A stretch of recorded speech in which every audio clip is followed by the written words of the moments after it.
Hi everyone guys, आज के इस वीडियो में हम बात करने वाले हैं कि क्लास 9th और 10th से ही आईएएस आईपीएस एग्ज़ाम की प्रिपरेशन करना स्टार्ट कर देना चाहिए। काफ़ी कमेंट बॉक्स में आपके क्वेश्चन आए थे कि सर ये बताइए कि क्या मुझे 9th और 10th से ही आईएएस आईपीएस एग्ज़ाम का प्रिपरेशन करना चाहिए या फिर नहीं। तो आपको इस वीडियो में प्रॉपर जानकारी मिलने वाली है, तो इस वीडियो को आप क्या कंप्लीटली देखते रहिए। तो देखिए, सबसे पहले हम बात करते हैं कि भाई आईएएस आईपीएस एग्ज़ाम की। तो देखिए, अगर आप बात करेंगे इसके एग्ज़ाम पैटर्न की, भाई एग्ज़ाम में क्या आता है, तो एग्ज़ाम में आपको मालूम होना चाहिए कि भाई हिस्ट्री आता है, ज्योग्राफी आता है, सिविक्स आता है। तो ये जो आपके सब्जेक्ट सोशल साइंस वाले होते हैं, ये सारे सब्जेक्ट्स आते हैं, जिसमें आपका पॉलिटी हो गया। इसी तरीके से जो आपके सोशल साइंस के जो सब्जेक्ट होते हैं, वो सारे सब्जेक्ट आपके क्या आते हैं। तो आप जो क्लास 10th में एसएसटी पढ़ते हैं, वही पूरा पैटर्न क्या रहता है। अब यहाँ पर बात आती है कि भाई क्या मैथ्स वगैरह नहीं आता है, क्या इंग्लिश नहीं आता है। तो देखिए, मैथ्स और इंग्लिश भी आता है, लेकिन मैथ्स में क्या होता है कि भाई सी सेट का एग्ज़ाम होता है। तो सी सेट में क्या होता है कि भाई आपके जो मैथ्स होता है, रीजनिंग होता है, ये पार्ट्स आते हैं और उसको क्या आपको क्वालिफाई करना होता है। लेकिन जो मेन चीज़ आपकी आती है वो होता है एसएसटी वाला पार्ट, जिसमें आपका हिस्ट्री का पेपर होगा, ज्योग्राफी का होगा, इकोनॉमिक्स का होगा, पॉलिटी का होगा। तो भाई ये पेपर होंगे। अब इनमें क्या है, अगर आप टोटल देखेंगे, भाई सोशल साइंस को आप क्या कहते हैं, सोशल साइंस को आप कहते हैं हिंदी में सामाजिक विज्ञान। सामाजिक विज्ञान का मतलब होता है कि भाई समाज में जो हो रहा है, जो भी समाज में हो रहा है, उसका आपको क्या है, नॉलेज होना चाहिए।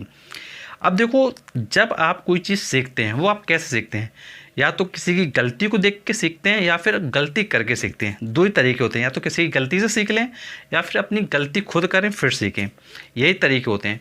तो देखो, हिस्ट्री वगैरह हमको इसीलिए पढ़ाई जाती है कि भाई जो पास्ट में जो फैसले लिए गए या जो भी कुछ हुआ पास्ट में, अब उनसे क्या सीखने को मिलता है। सिमिलरली जो ओवरऑल जो एसएसटी का पार्ट है, उसका मेन पर्पज़ यही है कि भाई आपको ऑल ओवर इंडिया के बारे में पता हो, आपको वर्ल्ड के बारे में पता हो। और देखो, अगर आपको अपना देश चलाना है तो कहीं ना कहीं इन सब चीज़ों की ज़रूरत है।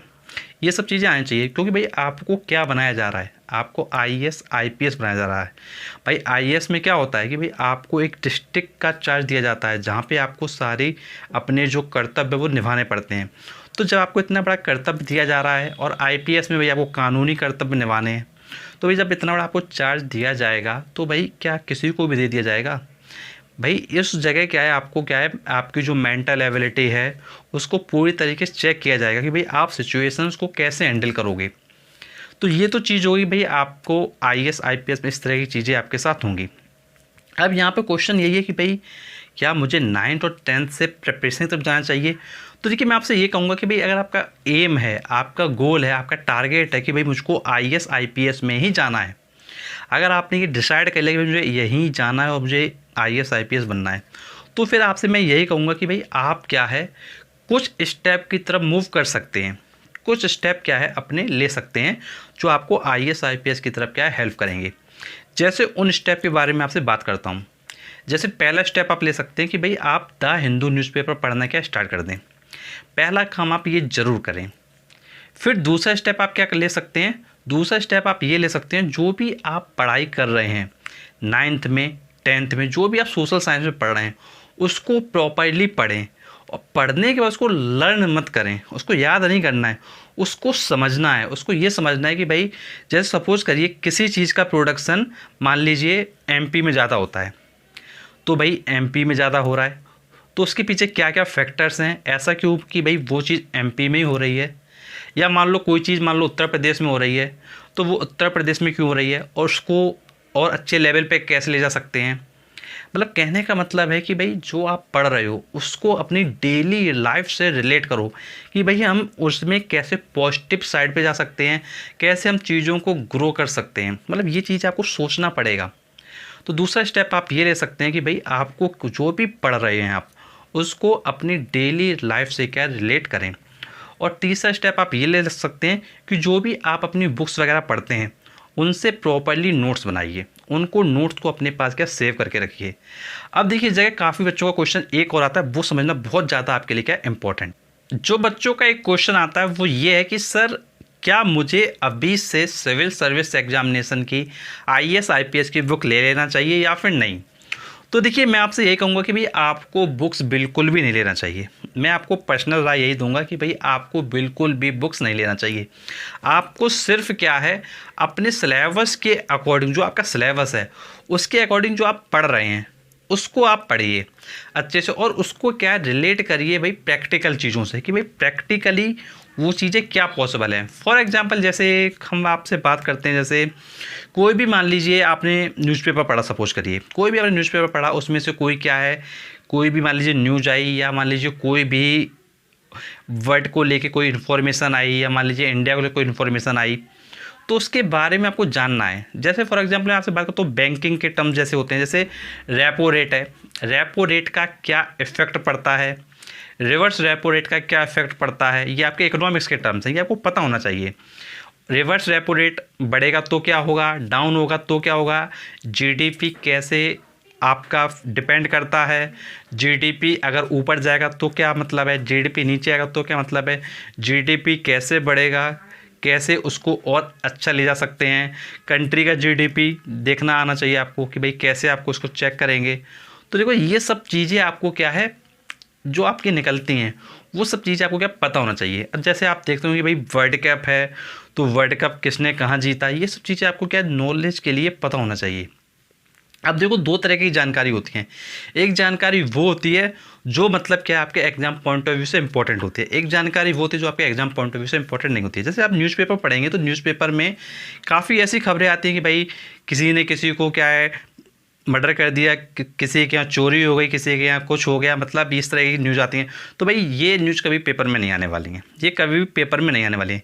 लेकिन जो न्यूज़ हमारे इंडिया लेवल की हों या वर्ल्ड लेवल की हों, अब जैसे फॉर एग्जांपल जैसे अभी आपका जो है कोरोना आया था 2020 में इंडिया में, अब वो किस समय आपका लॉकडाउन लगा था, लॉकडाउन को कितनी स्टेजेस में लगाया गया, मास्क क्या सभी के लिए अनिवार्य था, मतलब ये जो बेसिक चीज़ें हैं ये आपको पता होना चाहिए। क्योंकि जैसे मान लो इन केस जैसे आपसे कोई इंटरव्यू आपका लिया गया तो उसमें आपसे पूछा गया, तो भाई आप क्या आंसर देंगे फिर उस जगह। और इस तरीके से जैसे आपने पहले देखा होगा कि भाई पहले एक बार भूकंप भी आया था, तो भाई भूकंप की जो तीव्रता होती है, जो इंटेंसिटी होती है, वो किस तरीके से डिपेंड करती है। इंटेंसिटी ज़्यादा है तो भाई क्या उसका इफेक्ट हो रहा है, साइक्लोन कैसे बनता है, मतलब ये सब चीज़ें आपको प्रॉपर्ली पता होना चाहिए। अब देखो कहने का मतलब वही है कि जो आप अपने आसपास देख रहे हैं उनको रिलेट करिए अपनी लाइफ से, सिर्फ उसको रट्टा नहीं मारना है। अगर रट्टा मारोगे तो माइंड में वो चीज़ें नहीं रहेंगी, फिर चीज़ें क्या स्किप करती जाएंगी। और देखो भाई आप देने जा रहे हो यूपीएससी का एग्ज़ाम, आईएएस आईपीएस के लिए, तो भैया जब आप यूपीएससी का एग्ज़ाम देने जा रहे हो, civil service examination IAS IPS की, तो भाई उसके लिए कई कुछ चीज़ें आपको समझना पड़ेगा कि भाई क्लास 9 10th में हो तो भाई हमको उसके अकॉर्डिंग चलना है। और एक काम आप और कर सकते हो, एक काम आप और कर सकते हो कि आप यूपीएससी का जो सिलेबस होता है आईएएस आईपीएस एग्ज़ाम के लिए, उस सिलेबस को आप डाउनलोड कर सकते हैं, उस सिलेबस को देख सकते हैं कि भाई हिस्ट्री में क्या क्या आ रहा है, ज्योग्राफी में क्या क्या आ रहा है। तो ये सब चीज़ें आप देख सकते हो, आप पूरा सिलेबस देख सकते हो, और कुछ चीज़ें आपकी जो सिलेबस से कुछ रिलेट कर रही हैं उनको आप क्या बहुत अच्छे से डीप में कर सकते हो, बहुत अच्छे से उसके लेवल को अच्छे से प्रिपेयर कर सकते हो। और देखो उसके बाद क्या, जैसे जब आप 9 10th कर लेते हो देन आपका 11th आएगा, 12th आएगा। अब देखो अगर आप आर्ट साइड में जा रहे हो जिसमें आपके हिस्ट्री ज्योग्राफी ये सब्जेक्ट्स होंगे तो भाई आप क्या ये सब्जेक्ट्स पढ़ेंगे। अगर आप आर्ट साइड में नहीं जा रहे हैं तो भाई आपको 11th 12th में क्या है, आपके जो फिजिक्स केमिस्ट्री बायो मैथ ये सब चीज़ें आपको मिलेंगी, या फिर आपका कॉमर्स हो गया, तो मतलब इन्हीं सब्जेक्ट्स में आप जाएंगे। तो भाई उस जगह फिर ये आपके जो एसएसटी वाले सब्जेक्ट हैं ये क्या है, एक तरीके से बिछड़ जाएंगे, दूर आपसे हो जाएंगे। तो भाई लेकिन अगर आपको जाना ही है आईएएस आईपीएस की तरफ तो भाई उनके साथ आपको फिर से कांटेक्ट बना के रखना होगा। ऐसा नहीं कि भाई क्लास आपकी 9 10th में बड़ा जोश था कि भैया करेंगे करेंगे, आगे जाकर जोश का ठंडा पड़ गया। देखो कोई एग्ज़ाम की सोच रहे हो तो भाई उसके पीछे का एक टारगेट होता है, भैया हमको वो चीज़ क्यों करनी है, क्यों उस तरफ जाना है। तो ये चीज़ आप अपने आप से सोच के रखिए, उसी के बाद आप क्या है आगे बढ़िए। और अगर आपको लगता है कि भाई मुझे जो है इतना मैं नहीं कर पाऊँगा अभी मैं नहीं करना चाह रहा हूँ, तो भैया ना करो, तो बिल्कुल मत करो। 12th कर लो अच्छे से, फिर 12th के बाद स्टार्ट करना।